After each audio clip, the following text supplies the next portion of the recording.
Baik, terima kasih. Materi yang pertama yaitu sumber dan jenis pengetahuan. Sumber pengetahuan sendiri adalah asal mula untuk mendapatkan pengetahuan yang sifatnya benar dan pasti, yang didapatkan manusia melalui rasa ingin tahunya. Jadi, kita bisa mendapatkan sebuah pengetahuan dari sumber-sumber pengetahuan. Adapun sumber-sumber pengetahuan adalah sebagai berikut. Yang pertama yaitu empirisme yang berdasarkan dari pengalaman. Manusia itu mendapatkan ilmu pengetahuan berdasarkan pengalaman yang telah ia dapatkan. Pengalaman adalah guru terbesar dalam kehidupan kita, karena tanpa pengalaman kita tidak akan mengetahui apa yang tidak kita ketahui. Yaitu sumber kedua, yaitu rasionalisme, yaitu yang berdasarkan dari akal pikiran manusia. Akal merupakan dasar dari pengetahuan. Manusia memperoleh pengetahuan dengan kegiatan menangkap, mengamati, dan menganalisa suatu objek. Yang ketiga yaitu berdasarkan intuisi. Intuisi merupakan sumber pengetahuan yang kebenarannya didasarkan pada perasaan dan keyakinan yang tiba-tiba muncul secara spontan tanpa proses berpikir. Sumber terakhir yaitu berdasarkan wahyu. Wahyu ialah pengetahuan yang bersumber dari Allah. Nah, melalui wahyu diajarkan sejumlah pengetahuan yang terjangkau ataupun tidak terjangkau oleh manusia. Wahyu dapat dikatakan sebagai pengetahuan itu sendiri dan dapat juga disebut sebagai sumber pengetahuan. Yang kedua yaitu jenis pengetahuan. Ada beberapa jenis pengetahuan yang mengemukakan bahwa pengetahuan yang dimiliki manusia itu ada 4. Yaitu yang pertama, pengetahuan biasa atau common sense. Dengan common sense, semua orang sampai pada keyakinan secara umum tentang sesuatu di mana mereka akan berpendapat sama, semuanya dari pengalaman sehari-hari yang diperolehnya. Yang kedua yaitu pengetahuan ilmu atau sains.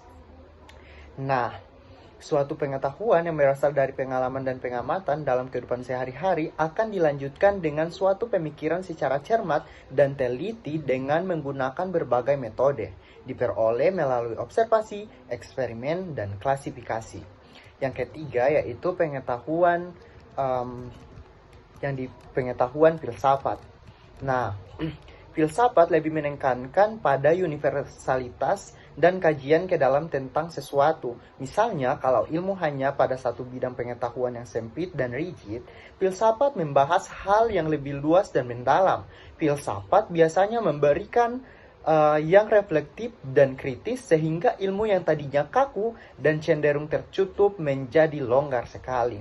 Yang keempat yaitu pengetahuan agama. Pengetahuan yang hanya diperoleh dari Tuhan lewat para utusannya yang bersifat mutlak dan wajib diyakini oleh para pemeluk agama. Pengetahuan ini mengandung beberapa hal pokok yaitu ajaran tentang cara berhubungan dengan Tuhan atau hubungan vertikal dan cara berhubungan dengan sesama manusia atau hubungan secara horizontal.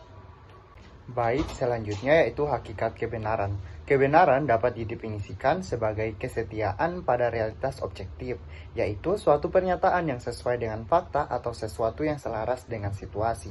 Tujuan pengetahuan adalah memperoleh kebenaran, sehingga menyimpulkan 3 jenis kebenaran. Yang pertama, kebenaran epistemologis yang artinya kebenaran yang melekat pada pengetahuan manusia. Yang kedua, kebenaran ontologis atau kebenaran yang melekat pada hakikat dari segala sesuatu yang ada dan diadakan. Dan yang ketiga yaitu kebenaran semantik atau kebenaran yang melekat pada tutur kata dan bahasa. Ada beberapa teori yang muncul tentang kebenaran. Yang pertama yaitu teori koherensi, yang merupakan teori kebenaran yang menegaskan bahwa suatu proporsi atau pernyataan, suatu pengetahuan, pendapat, kejadian, atau informasi akan diakui sahih atau dianggap benar apabila memiliki hubungan dengan gagasan dari proporsi sebelumnya yang juga sahih dan dapat dibuktikan secara logis sesuai dengan kebutuhan logika. Yang kedua, ada teori korespondensi yang mengatakan bahwa sesuatu dikatakan benar apabila sesuatu itu dengan objek yang dituju. Sesuatu itu sesuai dengan objek yang dituju. Yang ketiga yaitu ada teori pragmatif yang merupakan teori kebenaran yang mendasarkan diri ada kriteria tentang fungsi atau tidak suatu pernyataan atau tidaknya suatu pernyataan dalam ruang lingkup dan waktu tertentu. Yang keempat ada teori positivisme yang dikemukakan oleh Auguste Comte yang menyatakan cara pandang dalam memahami dunia dengan berdasarkan sains adalah pandangan yang menganggap bahwa yang dapat diselidiki atau dipelajari hanyalah data-data yang empiris yang mereka nampakkan positif.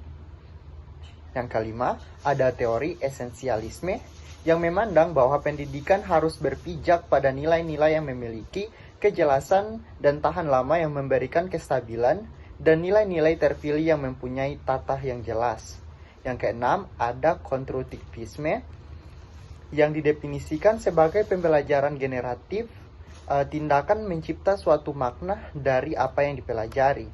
Yang terakhir ada teori religiusme, yaitu teori yang memaparkan bahwa manusia bukanlah semata-mata makhluk jasmania, tetapi juga makhluk rohania. Teori religius ini kebenarannya secara ontologis dan aksiologis bersumber dari sabda Tuhan yang disampaikan melalui wahyu dan bersifat mutlak.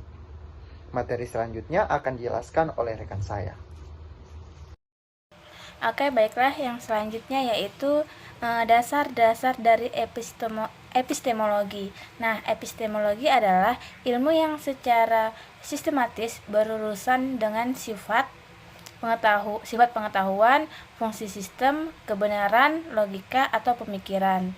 Nah, epistemologi sering dikaitkan dengan logika, yaitu ilmu tentang pikiran. Nah, logika yang dimaksud di sini adalah logika mayor dan logika minor. Nah, di sini epistemologi dibagi menjadi 3 bagian, yaitu logika, metodologi, dan filsafat ilmu. Adapun metode-metode berpikir yang dihasilkan dari epistemologi, yaitu sebagai berikut. Yang pertama, ada rasionalisme.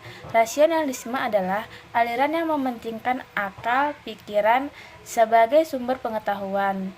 Nah, rasionalisme adalah aliran filsafat ilmu yang menyatakan bahwa kebenaran dapat diperoleh hanya melalui hasil pembuktian logika dan analisis terhadap fakta. Yang kedua ada empirisme. Empirisme adalah aliran yang berpendirian bahwa pengetahuan manusia diperoleh melalui sebuah pengalaman atau pengamatan indera. Indera diperoleh dari alam empiris dan terkumpul dalam diri manusia menjadi suatu pengalaman.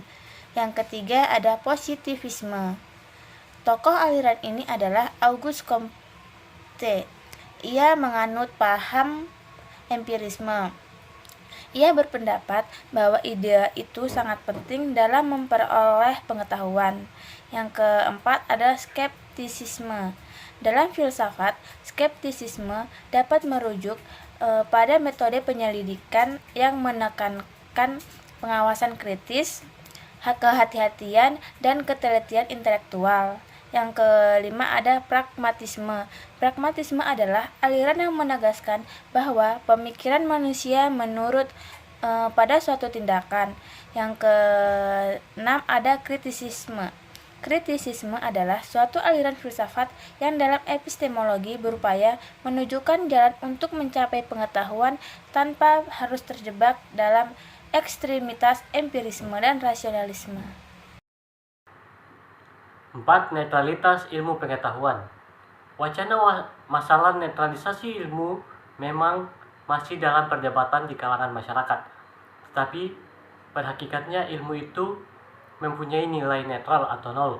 Dengan ilmu itu netral, maka perkembangan ilmu pengetahuan bisa berkembang sehingga tidak tercampuri dengan suatu hal yang dapat menjadikan ilmu itu atau itu sendiri menjadi terhambat dalam perkembangannya.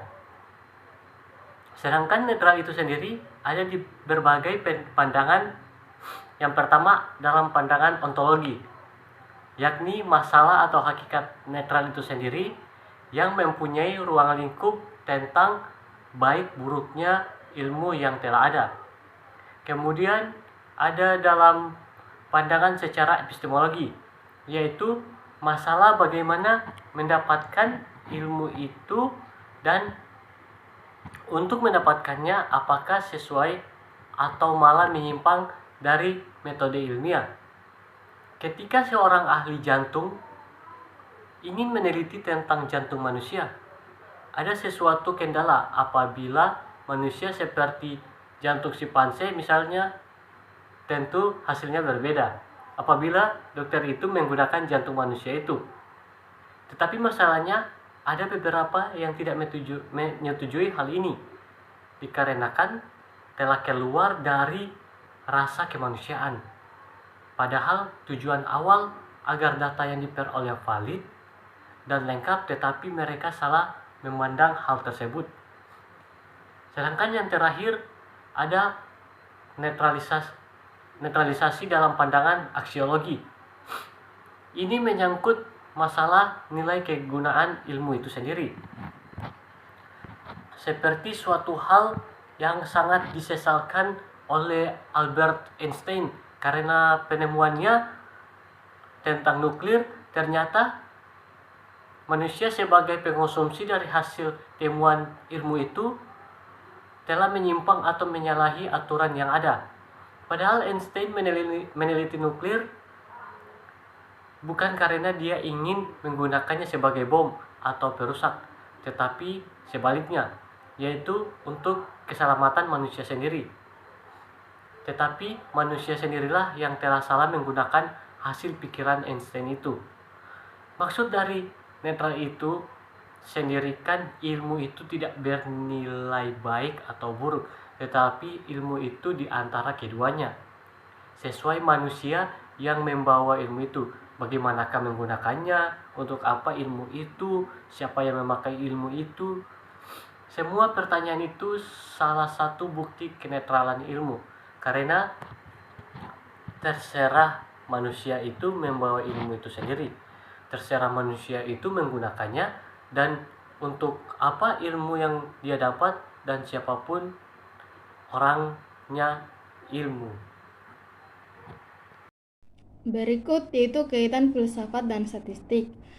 Kaitan statistika dan filsafat ini terletak dari berpikir induktif. Statistika ini merupakan pengembangan dari matematika. Data dengan jumlah ribuan akan dengan mudah dibaca kalau sudah mempergunakan ilmu statistika. Statistika memiliki ciri khas pengambilan kesimpulan dengan cara induktif. Pengambilan kesimpulan secara induktif menghadapkan kita kepada sebuah permasalahan mengenai banyaknya kasus yang harus kita amati sampai kepada suatu kesimpulan yang bersifat umum.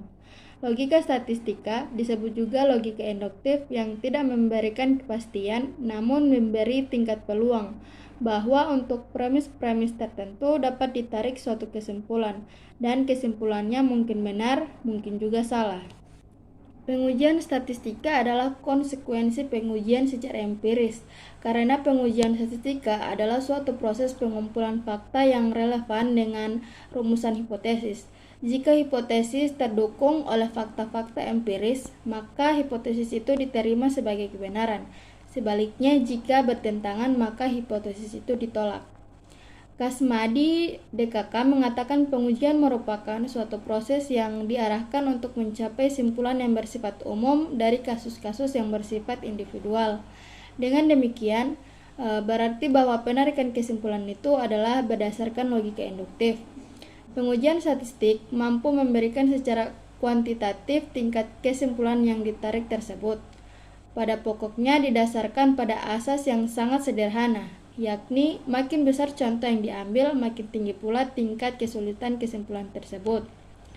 Karakteristik ini memungkinkan kita untuk dapat memilih dengan seksama tingkat ketelitian yang dibutuhkan sesuai dengan hakikat permasalahan yang dihadapi.